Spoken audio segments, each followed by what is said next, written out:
Hello and welcome. Thank you for joining us today for the webinar, The Do's and Don'ts of Salesforce QA Testing. My name is Diana. I'm with CRM Science, and I'm excited to see you all here. In today's webinar, we'll go over some of the key aspects of successful QA testing. But first, on the next slide, I want to do a quick call to action. There's a lot of information for you to take in here. I know that. But I want to make sure that everyone on the call today knows how to stay in the loop of all of the content in Salesforce tips and tricks that CRM Science puts together. We present webinars on a regular basis. We write a lot of blog posts, and we present sessions at conferences. Obviously, all of those are virtual this year. But the easiest way to get access to our insights is to follow us on social media. And if you look towards the bottom of this slide, I've included our social media handles, as well as the link to our website. So stay tuned on those channels. Next, I have some light housekeeping. There are a lot of people on the call today, so all of you are muted. John, if you can move to the next slide, thank you. Yeah, but we do encourage you to ask questions, and you can use the Zoom control panel for that. The Q&A feature is there to ask any question you'd like. We will answer your questions towards the end of the webinar, and if we don't get to your questions, we can always reach out to you via email after the webinar. And then lastly, we are recording this. You will be receiving an email in the next couple of days with the replay, as well as PDF of the slides. And with that, I'd like to introduce you to John Chen, who will be presenting the rest of this webinar. And just a quick mic test that it's working. Yes, we can hear you. Awesome. So thank you everybody for joining, whether you're here live or watching the recording, especially those of you who might be taking time out of your vacation. I know this is a popular time. As Diana said, my name is John Chen. I am a Salesforce analyst here at CRM Science and have been for about 5 months now. And kind of the way this came about was that I was finding on a day-to-day basis, I was doing a lot of documentation and quality assurance, and I wanted to share some of what I had been learning with others that weren't doing it as often. And so it was recommended that I write a blog post about it, which I did. And if you are a Game of Thrones fan, I would recommend you to read that. There's some references in there. But also, we did an internal webinar last week, and now today we're extending that sharing to the community. So I hope that no matter what role you're in, whether you're a Salesforce developer, admin, or somewhat new to the Salesforce ecosystem, I hope there's something new that you can gain here today. So a quick run through for today's agenda. I'll be addressing what I see as a common problem or misperception of QA, why and when QA is appropriate. I'll run through my 10 do's and don'ts.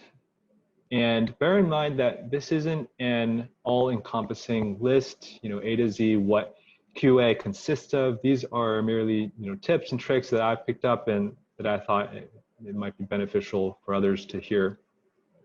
And then we'll also end with some QA Q&A. So first, I wanted to kind of address the fact that QA is easily overlooked during planning and during a project.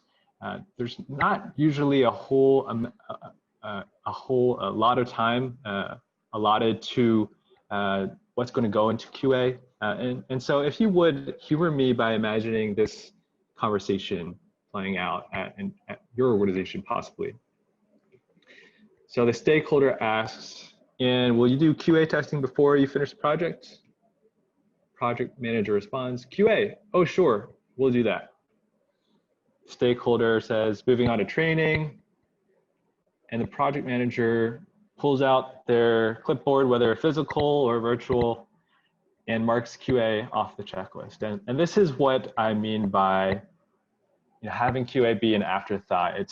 I think this kind of conversation, whether we want to admit it or not, it happens pretty commonplace in our industry, where there's not a lot of strategic planning going into quality assurance, and there's no real expectations. But I want to challenge us today to break out of this mindset and think of QA as a critical part of any project lifecycle. I really believe that QA is what we make out of it. And also, I think it's a maybe lesser known fact that Creed is the quality assurance director at Dunder Mifflin. And I like what he's saying here. One does not simply assure quality. It isn't just a simple task. So time for a pop quiz. And we should have the poll functionality enabled. So the question is, this is kind of a generic project lifecycle. We have project kickoff to discover, to design, build, validate, and deploy. But where in the cycle does QA belong? Where do you think it should go? And I have 4 options for you there. So there should be a poll that you can respond to. Looks like there it is. So I'll give you a minute to choose between the 4 options.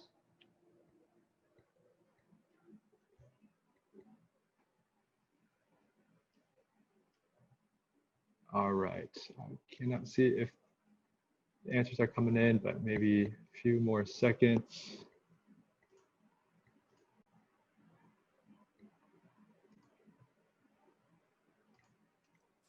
Yep, 80% has voted. Okay. So I'll end the poll now. So I can't see the responses, but I'm guessing a lot of them, oh, there they are. So a lot of you said 3 and 4. Some of you said 2 and 1. So it's a trick question. QA should be done throughout the project lifecycle. And this goes back to kind of the mentality. I don't see QA as a once and done. Planning, designing, and executing QA testing isn't just limited to what we refer to as the QA phase.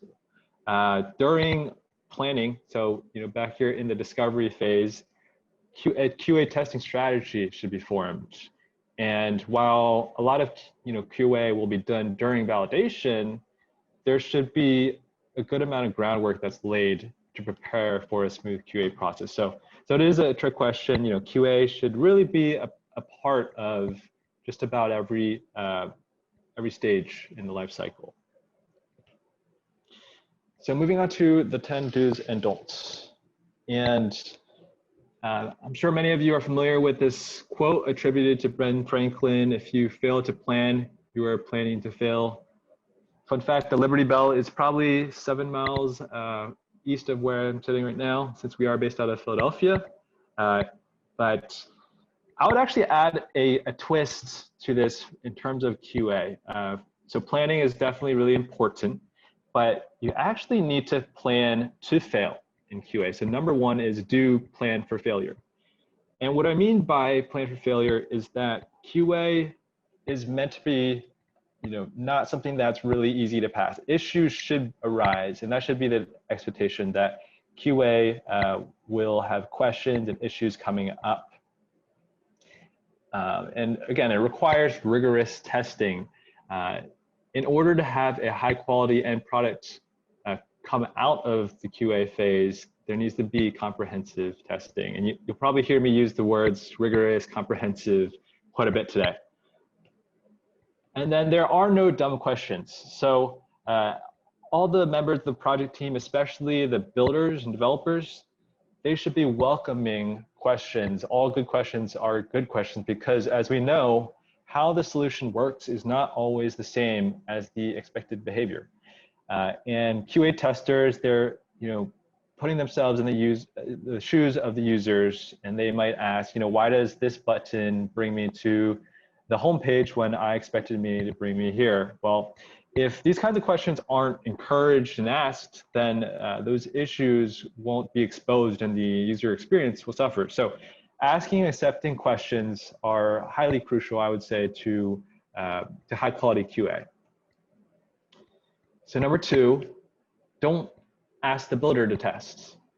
Before we go any further, I can't claim credit to this comparison of developers and farmhouse animals. It's actually one of my former tech leads that used to say this phrase pretty often. He said, asking a builder to test his or her own solution is like asking a fox to guard a hen house.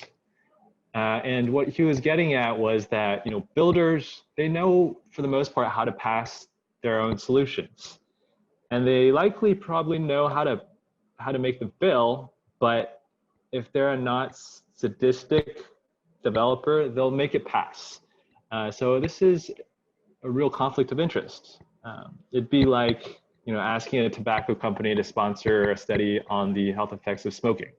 Once you find out they're the ones backing it, you are right to be wary. And I think the same applies, but it actually happens all too often in Salesforce and any software development projects where the builder is the one testing their own products. And it's sort of a cardinal rule. So I would have expected many of you to hear it before. But to add to that, it's not much better to ask the builder how to test.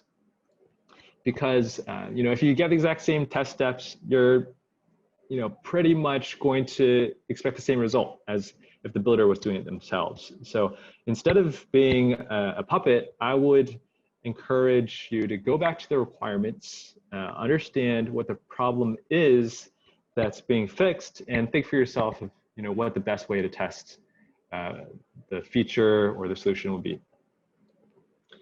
Number 3, do map user stories to test cases. So this is actually something that I found was really beneficial, because whenever we would do discovery, there would, as it typically happens, user stories come about, and then I was having trouble with, of course these are documented, but then usually it's stored away for later. But how do you ensure that these are covered by your future testing, these user stories? And so what I started doing is to actually map out visually as you can see, the user stories on the left and the test cases that are covering those user stories. And then, of course, with any project, there'll be changes. Things will be added to the scope, or things will be changed to phase 1 or phase 2, but you can always go back to the testing document and update it as it evolves. And when you actually reach QA, it saves a bunch of time, because you don't have to go back and dig up those initial requirements. And if you've been updating it the whole time, then you know that the test coverage will be there. So there's a lot of tools to achieve this. Draw.io is a free one out there, but even if you're not doing it visually, I would encourage you to keep track in something like Excel or Google Sheets, and I really do think it will help save time, and it's worthwhile. Number 4, don't get lost in smoke testing. So what do we know about smoke testing? We know that it's meant to be light and basic. It's also known as build verification testing. So it's really meant to just cover basic functionality of a product. So it's asking questions like, are the main functions working? Is it stable? I think how the term originated was from hardware testing. So is it smoking, literally? But smoke testing is not a replacement for QA. By nature, it's non-exhaustive, and QA is very exhaustive. But that's not to say QA, or smoke testing, I should say, it doesn't serve a big purpose. It actually can find and expose major problems early on. So, where there's smoke, there's fire. If something is smoking, then you know that there's major functionality you have to go and fix. But I would say QA is more like finding those small embers, the sparks that could cause a fire to eventually break out if it's not caught. But it's really looking in those finer details. So, basically QA testers are preventing fires and saving lives. Number 5. So number 5 is do, document, organize, and repeat. So many of you can probably relate to the cat in this picture dreading to start writing documentation. But as somebody that does it on a daily basis, here are some best practices I try to stick to. So documentation should stand on its own. Well-written testing documentation shouldn't need an additional explanation. And really, if you send it out to any project, a team member, they should be able to understand it well enough to use it to test, to perform test cases. Also, when in doubt, write the test steps and the documentation for a non-technical audience. And of course, this will change if you know the exact audience and can tailor it to them. But I would always encourage you to not assume that there's a lot of Salesforce knowledge from the end users, that they aren't necessarily developers or very familiar with automations in Salesforce, process builders, flows, etc. I would always err on the side of giving them more background and detail and context, and err on the side of granularity. So it actually is a delicate balance between being really straightforward and easily read and highly detailed. And then when you use a naming convention, pick one that's consistent, unique, and identifiable. So I tend to like the semantic versioning, which is kind of like software versioning. I use it where you're doing 1.0.1 as major, minor feature, user. But there's a lot of really good naming conventions out there, as long as it can be uniquely referenced and it's consistent and identifiable. Those are the main things. Document early and update often. So I referred to this earlier, but it's always easier to start something and add on, update periodically rather than wait until the end for all you procrastinators out there. And it becomes kind of a mountain of a task. So try to start as early as you can and update as things change or as more test cases are written. And then copy Trailhead. So Trailhead, I'm assuming everybody knows, but it's, I think, widely considered the gold standard for documentation and walkthrough guides. And I think as a whole, it's actually brought Salesforce a ton of value over the years. But there's things that Trailhead does really well, and this is just a snippet, but you can see on the side there are a table of references, and there's the way that they're formatting and the bolding and calling out and writing really detailed steps. And of course a lot goes into the actual writing of each trail, but taking what you can, borrowing some of these tips and how to create, it's really about creating a good user experience even in the documentation for those end users. Number 6, don't stick to one type of testing. So in the word cloud, you'll see a bunch of testing types. This is actually just a small sample. There's, if not 1,000, probably hundreds of different types of software testing out there. And so I would encourage you, don't stop after a single test passes. We shouldn't be testing something in order to make it pass. We should be testing it for failure. Think like your grandma. So this is something I've heard of, which is really to stress, if you're simulating real world usage and multiple scenarios and multiple users, think about somebody in your life, maybe it's your mom or your grandma, that's a little bit less tech savvy than your average user, and how would they go about using an application and what kind of things would they struggle with. So this is related to things like chaos testing and monkey wrench testing, sometimes it's called. And then get familiar with the many types of testing. So learn how each is utilized, what the purpose of each is, and when it's appropriate to use. And then when you're actually, again, during the planning phase, doing planning out how you're going to test and QA, these testing methods should be defined based off of the scope and requirements of the project. So as an example, if you have a Salesforce org with 5,000 concurrent users, there should probably be some element of performance and peak load testing to make sure that your sandbox is, the type of testing that you're doing is going to translate into a real world success in production. Number 7, do prepare sufficient test data.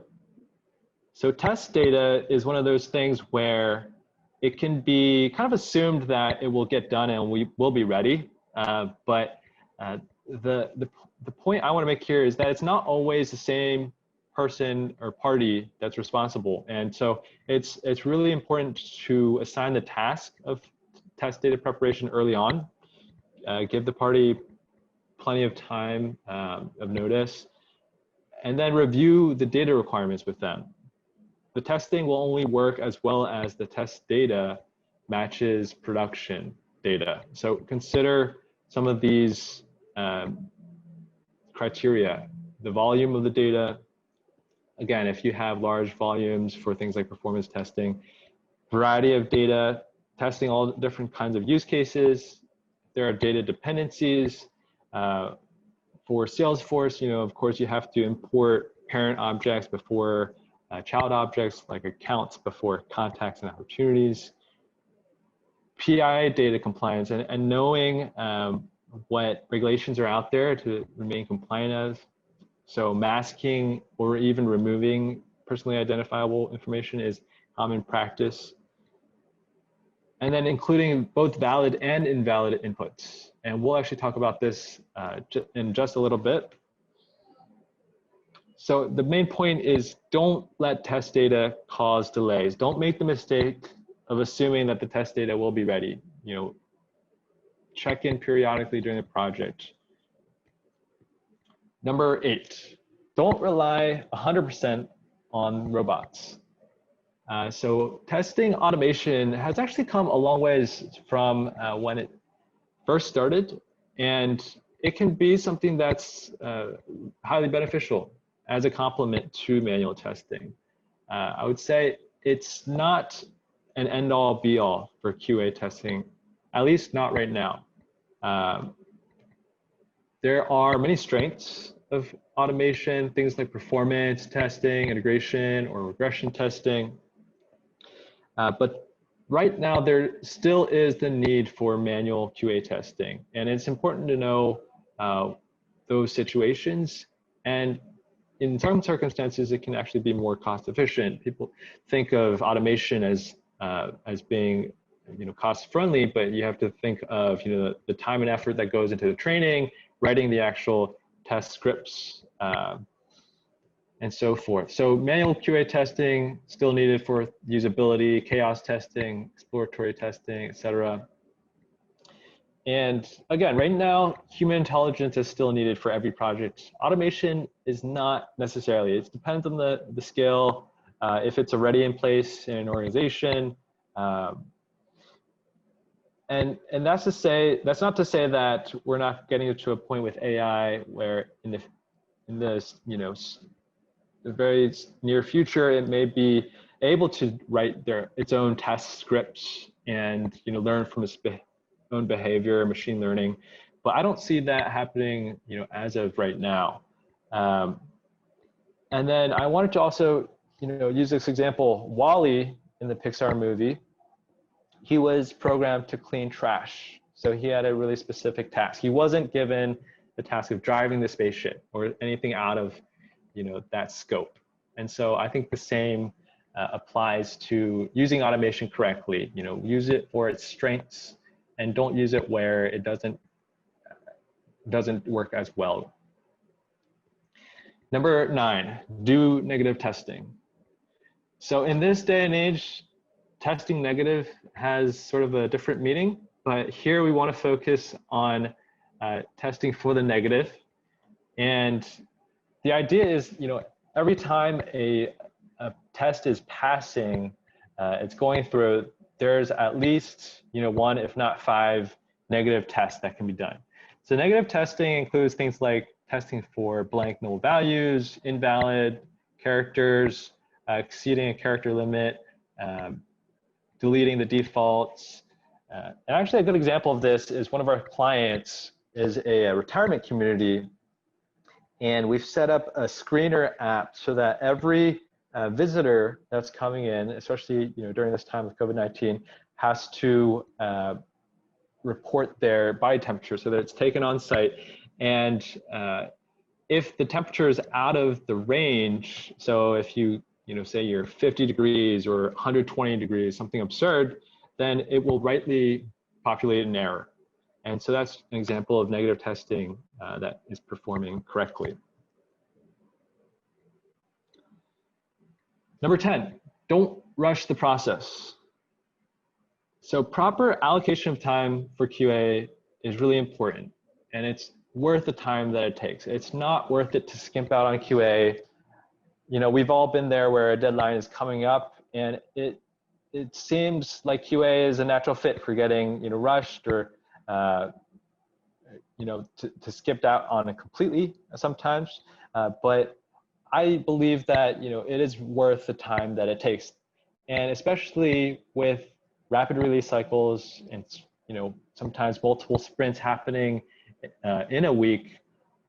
I think as long as the planning and the expectations are there and they're set from the start, it can still coexist with proper QA.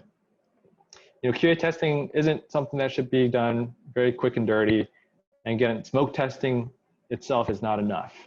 QA is a team sport, and the reason for that is that quality should be a team goal. It shouldn't be all on the QA tester to do all the QA or be solely responsible for finding all the bugs. There should be that team mentality where all the stakeholders involved in the project to varying levels should be involved in QA. And then as the slogan says, trust this process. And unfortunately, the Sixers didn't do too well in the playoffs this year, but I think the slogan still rings true. And QA is the last line of defense before the users get their hands on it. So this can actually affect adoption, because if the users are the ones finding bugs and errors, the first couple times they get their hands on it, they are less likely to actually adopt the product, even if it's highly valuable to them and can save them a ton of time. If they're finding it doesn't do what they expect, where there's just a lot of bugs, then it's less valuable to them. So those are the do's and don'ts. I'll give you the slide summary, and there will be a time for questions. And I wanted to highlight a few resources that I use that I think might be beneficial. So the top one is my blog post. So if you haven't read it, feel free to. And then there's also an introduction guide. I believe this is Salesforce Ben's blog to regression testing. So if that's a new concept for you, I would encourage you to read that. And then reviewing the different types of software testing. That was a good comprehensive explanation where I learned about different types of testing I didn't know about before. So now we come to the Q&A. So if you have questions or anything to add to any of my tips, any feedback, I'm always open to hearing your thoughts. And we already have a few questions that have come in. One of them is, you mentioned giving enough time for QA testing. What do you think is a healthy ratio of development to testing time? Healthy ratio, that's kind of a loaded question, but I'll take a crack at it. So I think it is highly dependent on the project and the specific organization. We talked about automation being used. I think it's also depends on the complexity of the requirements, but in general, somewhere between 15% to 25% of the entire project I think is a good starting point to dedicate toward QA. So that means, maybe about 50% of the project is dedicated to build time or development. So perhaps, a 2-to-1 ratio in that case. But I've heard of companies like Microsoft in the past doing, 1-to-1 QA testing, whether it's 1-to-1 developer to a QA tester or just the amount of time allotted. So I think it really depends, but that baseline is somewhere between 15 to 25%. Okay, another question is, how often should regression testing be done? Every sprint? So regression testing, and that is actually a really good question, because it goes back to how much time and how much planning has been a part of it, the initial stage of the project. But sometimes it's not reasonable to do full regression testing on every single release. But I think if it's automated, then that should be reasonable every sprint. But if it's manual every time, I would suggest perhaps every major feature release, or if you can see that a new release is touching on many different parts of the organization of the deployment, then I think it would be a good case to do full regression testing. So that again is case by case.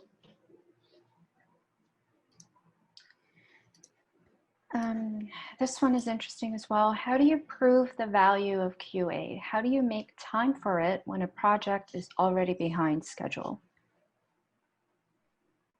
Yeah, so that's kind of the million-dollar question. How do you prove the value to the business stakeholders?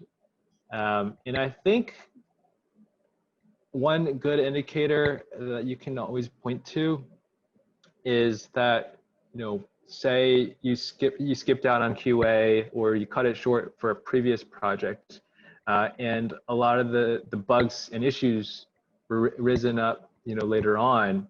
I think being able to point back to either projects where there wasn't enough QA time and those kinds of bugs came up, or on the positive side, where there was a good amount of time for QA and that didn't happen. But I think it's always worth referencing, possibly it's projects that those stakeholders may have been involved in the past, and they can see whether it was a success or if there had to be a lot of retooling afterwards. But referencing that and having that be the kind of value to show this is what QA is doing and that's what we expect it to do. And then someone is wondering what you refer to when you said chaos testing. Can you provide an example?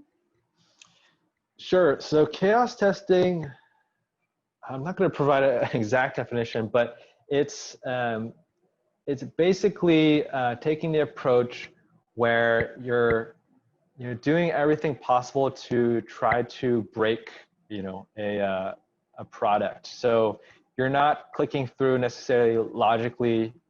Maybe you'll hit the back button 3 times, right click, and do a lot of stuff where normally this isn't typical behavior, but you want to see if you can break the design, break how a product or feature has been built. So hopefully that gives you a little bit of context. Yeah, we have a lot of questions. I'm not sure if we're going to get to all of your questions, but this is a good one. If you take over an existing org, how do you get started with rolling into a QA process? Yeah, so I think that is difficult. I'm assuming it's taking it over to org where there hasn't been much QA done in the past. And so actually, I think I have a little bit of experience with that.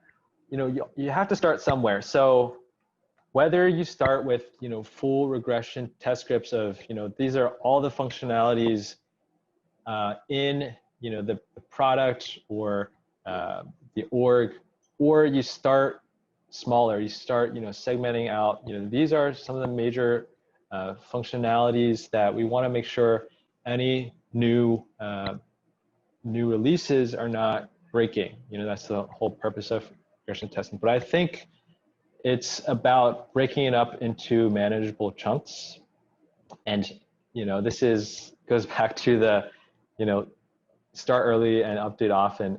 And if you're already, kind of brought into something, I think, just making that as manageable as possible with breaking it up, deciding which you need to write regression steps on now, which maybe it's certain features are more directly related to new features coming in, and then going back and adding when possible. All right, let's do one more question. And then if we didn't get to your question, anyone who's still here, we'll make sure to reach out to you after the webinar. But the last question I think we can take is, what steps would you take in evaluating a good automated testing tool as it relates to your company? Sure, good automated tool. I actually haven't done a whole lot in testing automation. I know there's, good products out there like Selenium, but I think as with any software evaluation, it's about how good of a fit is for your use case and for your future use cases. So maybe there is a product that hits, 10 out of 10 and has a lot of bells and whistles, but it's also, prohibitively expensive. And there's another product out there that can do, some of those same things, but at a lower cost, and you're not necessarily going to take full advantage of those bells and whistles. So I think, taking that into mind, any software evaluation, but in terms of the automation itself, I would make sure you look at how the training curve is for creating those test scripts and writing the programming, and how much maintenance is going to be needed to be done. These are all things that are going to add up and be added costs because it's going to take up time. And then obviously if the QA tester is not the decision maker, which is probably the case, but they should be highly involved in the process and actually be test running a bunch of these, and their feedback should be heard. Thank you, John, for answering all those questions. We are going to wrap up for today. Like I said, if we didn't get to your question, John and I will take a look at it later today and reach out to you to answer your question. Thank you so much for joining us. Like I said, we'll make sure to send the recording to you, send a PDF of the slides to you so you have access to all of the links and resources that John shared over the past 45 minutes. And of course, feel free to share it with your coworkers who couldn't be here today. So again, thank you for joining, and we hope to see you again next time. Take care.